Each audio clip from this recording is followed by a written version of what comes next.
Welcome, one and all, to the SpareTalk News Network. Your host, Rod Weaver, will be up momentarily as he gets ready for his one-on-one interactive podcast to kick things off. So, sit back and enjoy. And now, on with the show.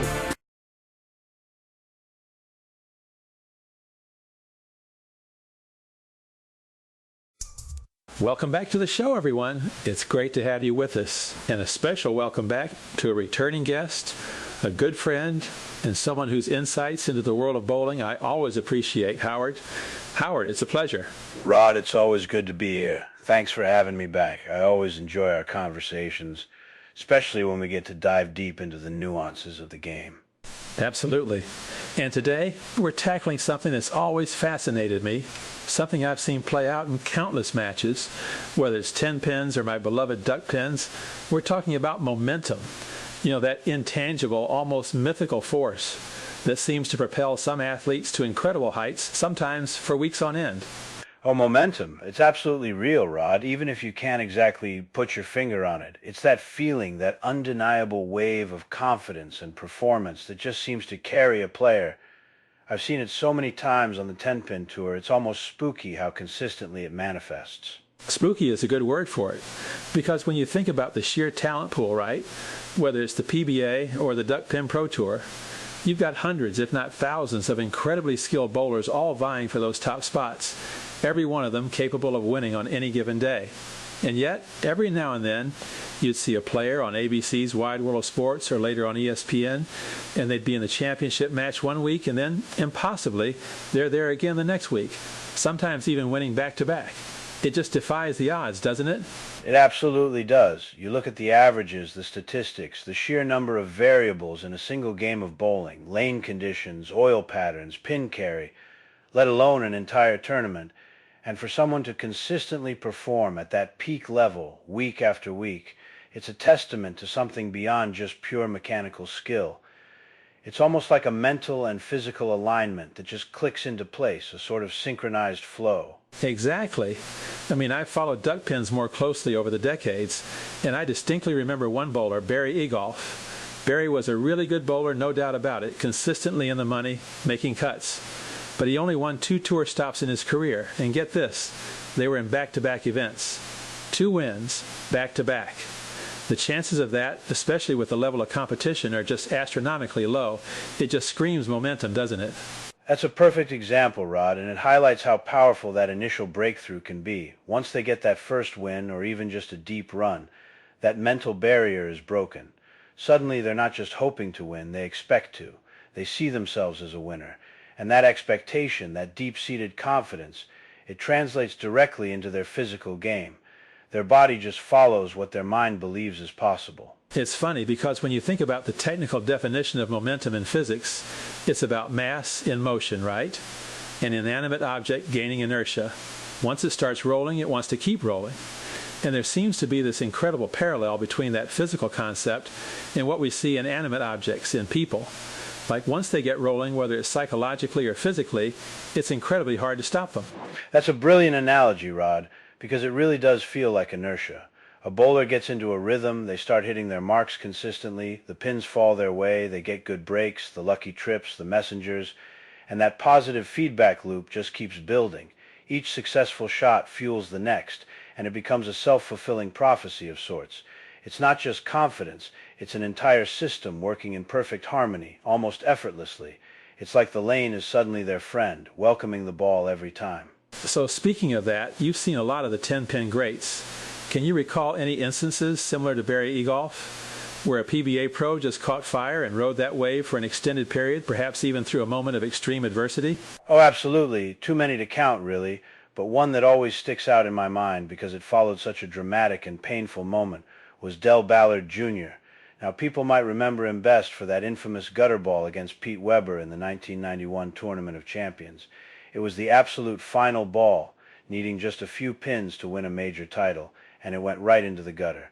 Crushing, absolutely crushing. You could see the despair on his face, the disbelief. Oh, I remember that. It was heartbreaking to watch. I mean, you felt for the guy, truly. Such a high-stakes moment, and then that outcome. You'd think that would just break a bowler mentally, send them into a slump for months, right? Maybe even make them question their career choices. That's what makes the follow-up so incredible and a true testament to the power of human resilience and momentum. If folks recall, Ballard didn't just disappear after that. He came back a week or two later, and what happened? He won the very next tournament that was televised. It wasn't just a recovery, it was a sheer force of will, a determination to prove himself, and dare I say, he tapped into a different kind of momentum. It was an incredible rebound, showing that sometimes momentum can also be born out of overcoming adversity, of turning a crushing defeat into fuel for the next challenge. That's wild. What an amazing comeback story. It just goes to show how resilient these athletes are and how that mental game can shift so quickly from absolute rock bottom to the top of the podium in such a short span. It almost sounds like he channeled that negative energy into something positive, a surge of defiant momentum. It truly is, and if you go further back into the 1970s and early 80s, you saw it all the time with some of the legends. Guys would just get on these incredible rolls. Don Johnson, for example, in the mid-70s. He was just a machine when he was on. Earl Anthony, Mark Roth, Dick Weber, Billy Hardwick, Mike McGrath, Wayne Webb, Johnny Petraglia, Nelson Burton Jr., Marshall Holman, Dave Sutar. You'd see them winning multiple events in a season, often in close succession. It wasn't uncommon for a player to win 2 out of 3 weeks, or even 3 out of 5, and really dominate a stretch of the tour. So we're talking about legends here, true giants of the game. Don Johnson, I remember seeing clips of him, just so smooth and consistent. Earl Anthony, the quiet one, but devastatingly effective. What do you think contributed to that sustained momentum for those particular players back then? Was it just sheer talent, or was there something else in play during those hot streaks? It was absolutely a combination of things. Sheer talent and tireless practice are a given at that level, but what set those guys apart during their hot streaks was often 2 key factors: unwavering confidence and impeccable timing. When a bowler's timing is completely in sync, their footwork, their arm swing, their release, their body position at the foul line, everything, it feels effortless. The ball comes off their hand perfectly every single time, hitting their target. And when it feels effortless, that breeds incredible confidence. And then the confidence feeds the timing, allowing them to relax and execute even better, and you've got this incredible self-reinforcing cycle. It becomes a virtuous loop of success. Timing, that's such an interesting and nuanced point, because bowling is such a rhythm-based precision sport. If your timing is off even by a fraction of a second, or an inch in your setup, the ball doesn't hit its mark, the pins don't fall right, or you leave an ugly split. But when it's on, truly on, everything just flows, doesn't it? It must feel like an extension of their body. Precisely, and for a pro, that timing isn't just about the physical execution. It's also about reading the lanes, making adjustments to the oil breakdown, knowing exactly where to move, which ball to choose. When they're in the zone, they seem to make the right adjustment almost instinctively, often before others even see the need. They don't have to overthink it. It just happens, a natural, fluid response to the ever-changing conditions. So the mental game then becomes incredibly important. You're not just physically executing a repetitive motion, you're also mentally in tune with the environment, almost predicting the future. It's like a sixth sense, an intuition almost. They know what the ball's going to do before it even gets halfway down the lane, how it's going to react to the oil. Absolutely. It's the closest thing to the zone that athletes across all sports talk about. Everything slows down for them. They see the lanes with perfect clarity, they feel the ball leaving their hand with just the right amount of revs and speed, and they trust their instincts completely. Overthinking is the absolute enemy of momentum. When you're on a roll, you're not second-guessing, you're just reacting with finely honed skill and unwavering belief. It's pure, unadulterated execution. That makes so much sense. And it's not just about winning, right? Momentum can also be about stringing together a series of high finishes, consistently making the television finals, even if they aren't all wins. Just consistently being in contention, making the show, that builds something too. It validates all the hard work and practice. Exactly, because every time you make the television finals, every time you're in the hunt for a title, you're gaining invaluable experience under immense pressure, and you're proving to yourself and your competitors that you belong there. That consistency builds belief, which then translates into even stronger performances. Think about guys like Billy Hardwick or Dave Sutar in their prime. They had periods where they were just consistently top tier, making the championship round week after week, even if every week wasn't a win. That kind of consistent performance keeps the momentum humming. You know, one thing I always wondered about is how they sustain that for multiple weeks. The physical toll of competitive bowling, traveling, practicing, qualifying rounds, it must be immense. Is it sheer physical endurance, or is it more about finding a groove that minimizes the effort, making it feel less draining when you're on? I think it's a strong combination of both. Physically, these guys are incredible athletes, so they certainly can handle the grind. But when you're in that flow state, when everything feels right and you're executing flawlessly, there's an inherent efficiency to it. You're not fighting the lane, you're not fighting your own mechanics, you're not battling mental demons.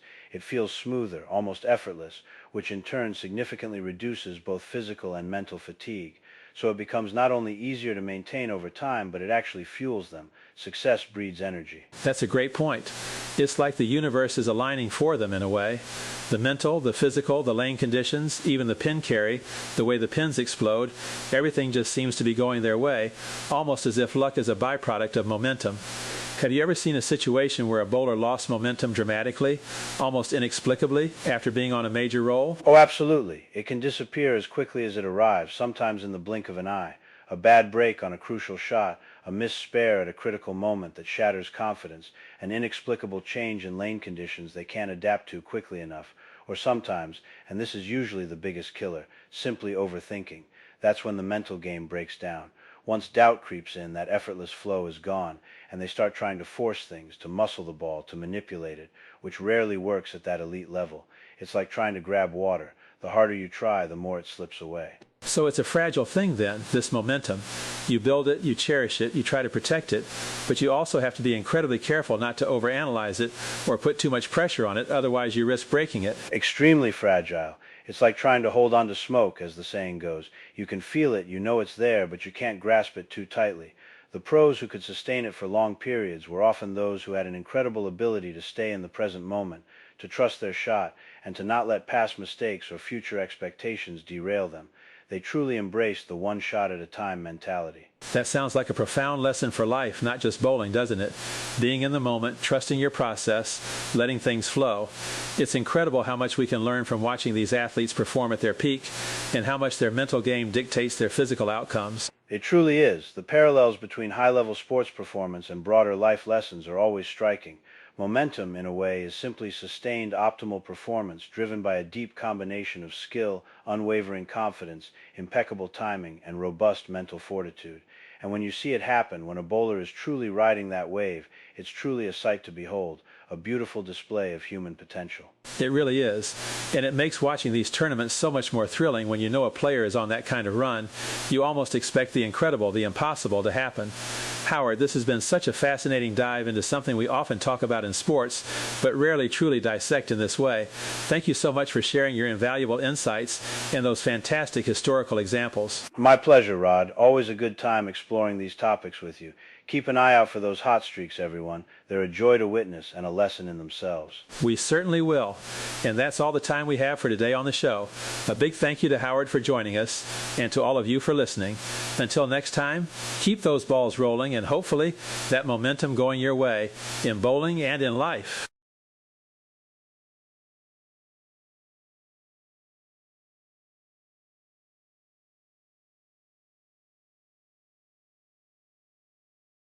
From the Call and Post in the year 1952. Bowling pin used to fracture skull. A bowling pin, used as a weapon in a fight between two pinsetters at the Trianon bowling lane Sunday, sent one of the combatants to Mount Sinai Hospital with a fractured skull and a laceration of the brain. The pin wielder gave himself up later in the same day and now is held for investigation. The victim, Carletos Witherspoon, 29, is reported to have been trying to aid Alexander Sauce, 42, Trianon manager, in getting Franklin Roberson, 34, to come out of the pits where he had been setting pins on two alleys. Sauce told police that Roberson was intoxicated and was annoying the customers using alleys on which he was working. He said he asked Witherspoon to help him get Roberson out of the pits and that the two men got into a fist fight. The manager said Witherspoon picked up a bowling pin but that he took it away from him. Later he found Witherspoon, injured, in the clerk's room at the front of the establishment. Robert Bell, 55, who also sets pins at the Trianon, told police he saw the entire affair. Bell said that after Sauce left Witherspoon and Roberson, Roberson asked Witherspoon to pick up some money Roberson had dropped in the scuffle, and that when Witherspoon bent down to pick up the money Roberson hit him over the head with a pin. The alleged assailant left the scene but later gave himself up to police. From the Baltimore Sun in the year 1997. Family-friendly Walkersville likes to take life a little bit slower. By Joanne E. Morvay. The convenience of city life and the comforts of a small town are the two sides of Walkersville. Longtime residents and newcomers to the still somewhat rural village along Route 194, minutes north of Frederick, say they retain a slower-paced life despite Walkersville's brisk pace of commercial and residential growth. As far as I'm concerned, you can't find a better bunch of people to be around, said Donald Osherman, who moved to Walkersville with his wife, Jill, just over a year ago. Everybody has a real sense of community pride. Dale and Tammy Poole moved to Walkersville 16 years ago, searching for a family-oriented place to raise their sons, Nick, now 19, and Tommy, 13. Except for area roads and local schools, which have not kept up with the growth, but are currently being expanded to better meet community needs, Walkersville has turned out to be exactly what the couple wanted. Everybody's pretty friendly here and it's not as hustle and bustle as living in Frederick, Dale Poole said. The day after Christmas, as dusk turned to darkness, Tommy Poole and 3 friends whiled away an hour or so lobbing duckpin balls down the lanes at the Walkersville Bowling Center. Wearing oversized t-shirts, sweatshirts and pants so long they dragged the floor behind the heels of the center's well-worn red, blue and gray rental bowling shoes. The teens wielded the bowling balls with wild abandon amid much good-natured ribbing about their skills and scores. The 4 friends said they walked to the bowling center, which is on the edge of the community. In the summer, they said, they walked to the local pool. And in the fall, they walked to Walkersville High School to take over the tennis courts on many a lazy Saturday. In the teens' view, having so many activities available within walking distance is one of Walkersville's biggest advantages. Dale Poole said the proximity and variety of things to do also appeals to parents, who rarely have to worry about what sort of mischief their children are getting into. Sue Heron, manager of the 10-Lane Bowling Center, a town landmark since it opened in 1947, said she and the owners, her sister and brother-in-law, Carol and Mike Glennie, work hard to provide a suitable atmosphere for youth. More than 70 children age 3 and up participate in the center's youth league, Heron said. Family bowling specials are offered weekly, and though the center continues to operate a bar and grill to appeal to its adult customers, young bowlers and families use a separate entrance. Heron, who came to the Walkersville Bowling Alley 3 years ago from a 40-lane bowling center in Montgomery County, said she thought the snail's pace would quickly drive her crazy. Now, almost anyone that walks in the door, I can call them by name. And if I can't, I make it a point to find out who they are, Heron smiled.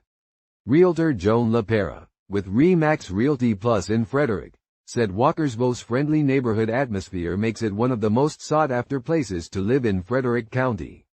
LaPera, who grew up in the area on her family's dairy farm, said Walkersville has long been known as a bedroom community with a large contingent of residents who work down the Interstate 270 corridor in Montgomery County or travel eastward to Baltimore.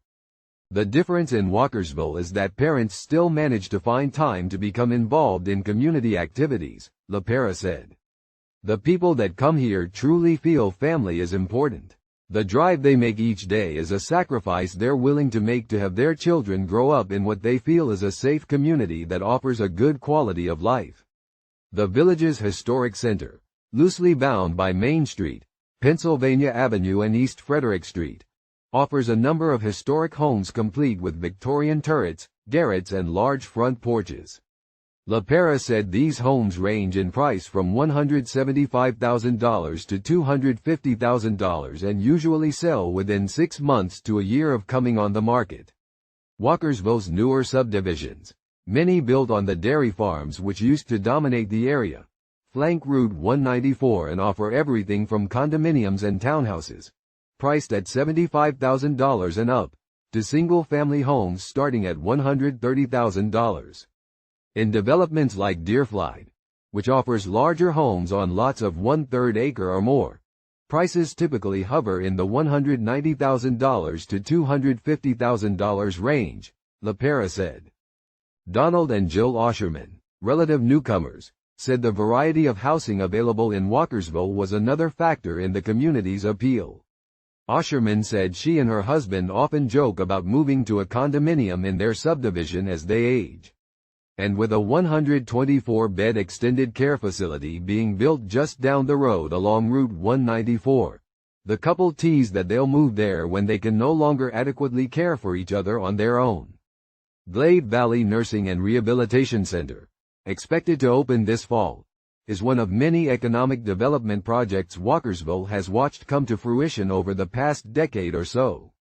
Beth Passierbe, the town's planning and zoning administrator, said Bio Whitaker Incorporated, a local medical research company that makes vaccines, and the Cargill Incorporated feed mill that is one of the area's oldest employers, continue to offer job opportunities. The incorporated community recently rezoned an additional 13 acres for industrial use, Passierbe said. It was the Cargill operation that brought Margaret and Charles Doherty to Walkersville 25 years ago. Walkersville High School was just being built across from them when the family moved to be closer to Charles Doherty's job at the mill. The volunteer fire company hall and grounds that now dominate the view across the street from the Doherty home wasn't even in the planning stages at that time. The Dohertys were quick to offer a helping hand for the activities sponsored by the fire company and separate volunteer rescue company. Like many longtime residents, their relationship with what is perhaps the community's most important civic organization endures. Margaret Doherty is chaplain for both companies and also chairs the weekly bingo fundraisers. At age 75, she just quit driving ambulances last year. The Dohertys have accepted the growth that's come to their community. They are pleased, however, that Walkersville's spirit hasn't been altered. Things don't change an awful lot around here, Margaret Doherty said, smiling as she surveyed the families crowded into the fire hall on a recent bingo night. From the Ann Arbor News in the year 1985, Bowling Week celebrates most popular sport. The National Bowling Council has declared the week of January 6 through 13 as National Bowling Week, an event to kick off the new year for the country's most popular participant sport. The President's Council on Physical Fitness and Sports has teamed with the NBC to encourage participation from non-bowlers. Currently, there are 69 million bowlers in the United States. Hundreds of cities and towns nationwide will participate in the program, which features special, Learn to Bowl classes, tournaments and other promotions. Dick Weber, a member of both the American Bowling Congress and Professional Bowlers Association Hall of Fame, and the only PBA member to win titles spanning 4 decades, is the 1985 honorary chairman of National Bowling Week. From the year 1997 in the Potomac News, Hall wins regional tourney. Bobby Hall II, of Washington, D.C. won the Norfolk Southern Regional Professional Bowlers Association Open Tournament at the U.S. Naval Base Bowling Center in Norfolk, Virginia on November 24. It took a total pinfall of 2,039 for the 10-game qualifying round to advance to match play, which was to be another 16-game block. The cutoff to advance to the finals was 56-52, with bonus pins for the 26 games. In the stepladder finals, Jim Lewis of Waldorf, Maryland defeated Roger Boker of Ocala, Florida, 210-161, in match 1. Boker took home $675 for his 5th place finish. In match 2, Tim Criss of Bel Air, Maryland edged past Lewis, 227-225. Lewis picked up $700 for 4th place. Joe Viscomi of New London, North Carolina won over Criss, 191-171, in match 3. Criss received $800 for 3rd place. In the championship match, Hall beat Viscomi, 203-201. Hall collected the top prize of $2,500 for his win and Viscomi was paid $1,250 for second place. From the year 2017 in the Merced Sunstar, BVL celebrates 75 years of service. By Dawn Surdage. I received a letter from the Bowlers to Veterans link, talking about this year's celebration of its service to our veterans. The BVL was born the Bowlers Victory Legion in 1942, when organizations were rallying around the troops. The first meeting was held September 26, 1942, at the American Bowling Congress office in Milwaukee when, according to the letter, all segments of the bowling family met to unify their support of the war bond sales and other service-oriented endeavors such as the Red Cross and USO. The letter also noted that the Women's International Bowling Congress and Bowling Proprietors Association of America were represented at the meeting. Elected as chairman was E. H. Baumgarten of ABC. A. L. Ebersole of the Duckpin Bowling Congress was named vice chairman. From the year 1997 in the Los Angeles Times, The Gutter Ball of Progress claims a confirmed Kegler. By Bob Baker. When you automate life, you steal something from yourself. You steal the intellectual muscles that grow when you have to do the grunt work that precedes accomplishment. The donkey work, a friend calls it. We've been brilliant at eliminating donkey work. The kids who work at McDonald's don't have to add or subtract, just punch the right symbols. The kids who hang out in video game parlors can beat up mythical enemies without ever learning how to box. And nobody has to drill themselves in spelling anymore, as long as there's a spell check program on the computer software. Mastery is cheapened. I was reminded of this Saturday at the bowling alley. I had gone to roll a couple of games for fun. Nothing organized. I wasn't thinking big thoughts. I didn't care, for example, that almost all bowling alleys have had automatic electronic scoreboards above each lane for more than a decade. I saw no sinister implications, since every bowling alley I had been to always gave me a paper score sheet. They had to. It showed the reading of the meter that tracks the number of frames you bowl, so they'd know what to charge when you finished playing. The score sheet had become one of those tiny anchors in my life. Bowling alleys have changed the surface of their lanes. They've changed the composition of their balls, which can cost $200 easy these days, but they haven't changed the fact that if you use a paper score sheet, you will be forced to confront a disappearing intellectual skill, which in my school days was called practical math. In a world that is addicted to mindless change, I took great pleasure in walking up to the counter of a bowling alley the same way I did as an adolescent and having the guy at the counter hand me a score sheet and bark out the number of the lane he had assigned me. Let him put all the fancy automatic scoring systems they want above the lanes, I figured. I'll take my pencil and paper and do it manually. And then came Saturday, when, for the first time, they took my pencil and paper away. The sign taped to the counter of my Westside neighborhood bowling alley was incomprehensible. No practice frames.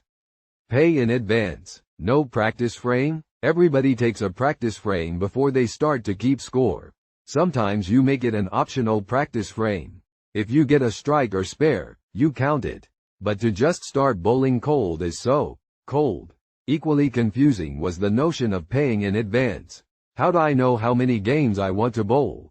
Usually 2, for me, but suppose I get a blister and want to quit? Suppose some mythic force pushes me over 160 in my second game and I want to bowl a third? There's so little spontaneity left in life. Must I choose before the dance? Yeah, the guy behind the counter said sympathetically. You have to choose first. They had upgraded their automated scoring system. They had just introduced it a week and a half ago, and you could tell he wasn't much happier about it than I was. He had to tell the computer how many games each person was signing up for, and every customer was irked about being robbed of their practice frame. Lane 17. He told me, my daughter, and my brother, another lifelong bowling junkie.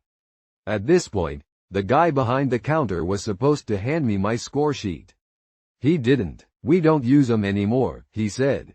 I would later learn that this latest changeover occurred years ago in many Southland bowling alleys, but this was my first taste of paperlessness. Lead in my stomach, I walked to lane 17. The old scoring table, which had a small space to program the old automatic scoreboards, had been replaced by a table with no room to write, had they been nostalgic enough to let me have a score sheet. The new, tiny table was dominated by a triangular computer keyboard, with instructions on how to input each player's name into the automatic scoring system. I was beginning to read them when my daughter pushed me aside and set the names up. The game began. Not content to simply record each ball, the new system also flashed a diagram about how to pick up each particular spare. It flashed your name each time you got a strike. It warned you when you were approaching your prepaid limit. It left nothing to chance, or to the imagination. It reminded me of what old-fashioned bowling had sparked in me that could never happen with this system. Bowling had made me fascinated with numbers as a kid. When you have to do your own scoring, a funny thing happens. Not only do you have to learn how to add double and triple digit numbers, you become hooked on quantifying your performance. You become obsessed with your average. To compute an average, you have to learn how to multiply and divide. Quick. I just shot a 728 for 4 games. What did I average? No sweat. 182. How did I do it? After a while, you memorize your 16 and your 17 and your 18 times tables because you're measuring your scores against goals. If I want to average 180, I learned that 3 games of 180 is 540 and 4 games of 180 is 720. Every kid I bowled with in leagues when I was 14 could do this. You want to know why I have never been overcharged by a restaurant cashier? Bowling. And now it was gone. No longer would I be able to badger my daughter as she filled out the score sheet. While you're writing your score down, honey, why don't you figure out your average? No longer would I be able to show her the real-life value of math. No longer would I be able to marvel with her about how one field of endeavor strengthens another. Now it will be only bowling for the sake of bowling, which allows me nothing more than this barren summation. I beat her. If only I had the score sheet to prove it. From the year 1980 in The Blade, Bowling Tips, Judy Smolinski was knocking bowling pins down at a 185 average, or thereabouts, rate while in her mid-teens in the Blade Queens Traveling League. Judy is still one of Toledo's top-notch bowlers, as well as an excellent instructor at Glass Bowl Lanes. Bowling tip from Judy: check your speed. I'm as guilty as the next person, but the first thing all of us have to do is slow down the first step, Judy said. Make it a short, slow step. If it is too long and fast, everything is thrown off. So be slow and deliberate, get a good lift on the ball, and then follow through. Judy said that when taking the first step, she makes it a slide. That gives me a nice, slow, easy move along with a smooth push-away at the same time. Most women bowlers, Smolinski continued, don't want to push the ball away upon taking that first step. The result is that they arrive at the foul line either too soon or too late. Her advice on assuming your initial stance on the approach, especially the new bowler, is to stand with the shoulder lined up with the second arrow. If you don't line up on target, you are likely to swing the arm out too far to the right or pull the ball too far across the body upon release, she went on. Always line up with the shoulder aimed at the target area. Then practice the first step, the following steps, the lift, and the follow-through. Many bowlers tell Judy that despite hitting the target pretty consistently, they still often leave up the 10-pin. I tell them not to change anything except for backing up on the approach about an inch or two, to keep throwing the same way with the same speed, and they'll probably begin carrying the 10-pin, Judy noted. They'll carry because moving back an inch or so will give the ball more carry. Judy, by the way, will be conducting Learn to Bowl classes at Glass Bowl beginning the 3rd week in January.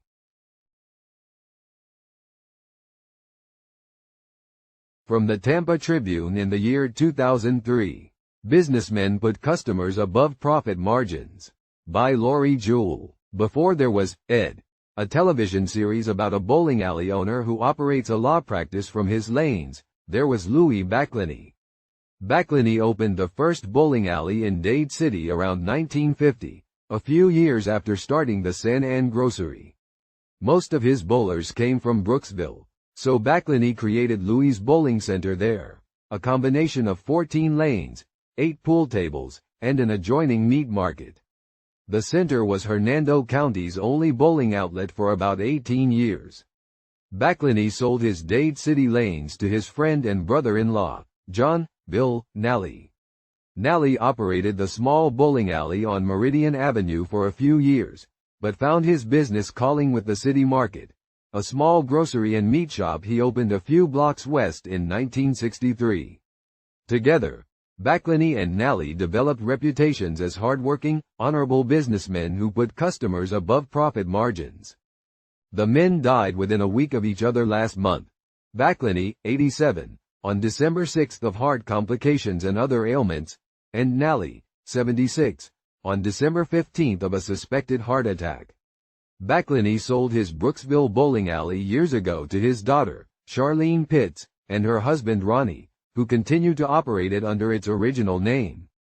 Customers often have stories about how Backlany did something to help them when they were kids: loan money, lend an ear, lighten a load with a joke or two. One man told of being arrested as a teen for speeding in his new car. Too scared to call his father to get him out of jail, he rang Backlany, who arranged bail in exchange for the teen's vow never to speed again. In his working years, Backlany was at the lanes 7 days a week. He also operated a citrus grove and raised cattle, but found time to indulge a love of fishing. Nally was a 7-day worker, too.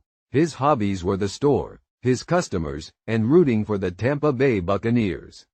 When the big supermarket chains came to Dade City, Nally's little shop stood its ground. Home deliveries, store credit, and a knack for making people comfortable helped him develop a loyal customer base. One Christmas, Nally gave a wheeled cart to a woman who walked to the shop, lugging bags of groceries home. Bad knees forced Nally to close the city market in August.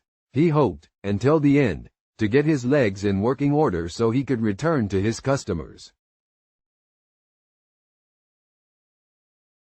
For those fans of Lisa Wagner, from a few decades back, here's a story on her early beginnings. From the year 1981 in the Grand Rapids Press, Florida teen is WPBA Teen Rookie of Year. Lisa Rathgeber, 19, of Sarasota, Florida, has been named the Women's Professional Bowlers Association Rookie of the Year. She will receive a Movado watch from the Ebonite Corporation, sponsor of the award, at the finals of the Dr. Scholl Pro Comfort Florida Classic at Sarasota on March 11. Rathgeber completed her first professional year with $7,505 in winnings, cashing in 6 of the 9 events she entered. In her first tourney she was high qualifier in the Clearwater Classic and finished second to Betty Morris of Stockton, California, the bowler of the decade.